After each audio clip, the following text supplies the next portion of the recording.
ऐतिहासिक किल्ले रायगडाच्या पायथ्याशी असलेल्या जिजाऊ मासाहेबांच्या समाधीस्थळी जिल्हा परिषद रायगड आणि ग्रामपंचायत पाचाड यांच्या संयुक्त विद्यमाने राजमाता जिजाऊ मासाहेब यांचा 427वा जन्मोत्सव सोहळा विविध सांस्कृतिक कार्यक्रमाने संपन्न झाला आहे। या जन्मोत्सव सोहळ्याला राज्याचे कॅबिनेट मंत्री भरत गोगावले यांनी सालाबादप्रमाणे याही वर्षी हजेरी लावली आहे। मासाहेब जिजाऊंचा वाडा आम्ही पूर्ववत करू असं आश्वासन मंत्री भरत गोगावले यांनी कार्यक्रमाच्या वेळी दिले।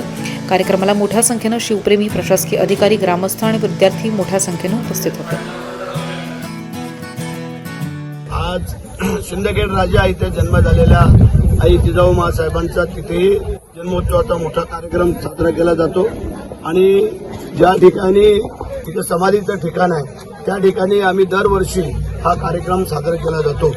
तर आज मोठ्या संख्येने कार्यकर्ते आणि सर्व शिवप्रेमी लोक त्या ठिकाणी आलेले आहेत। चांगली बाब आहे, कारण निवडणुकीची धामधूम आहेच, परंतु आमचं कर्तव्य बनतं की ज्यांच्यामुळे आज आम्ही सुरक्षित परिस्थितीत आहोत त्यांच्यासाठी एक दिवस आणि काही वेळ आणि तो देण्याचं कर्तव्य आम्ही गेल्या अनेक वर्ष पार पाडतोय की आज आम्ही त्या कर्तव्यारूपी सेवेला आम्ही हजर झालेलो आहोत।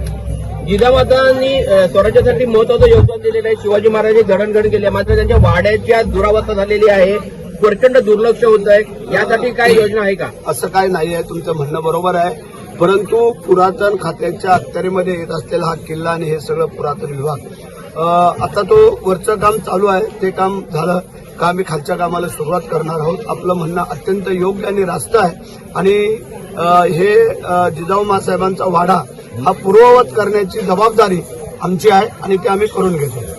शेठ, सध्या महापालिका निवडणुकांची रणधुमाळी सुरू आहे। गणेश नायकांनी शिवसेनेला मोठ्या प्रमाणात आव्हान दिलेलं आहे की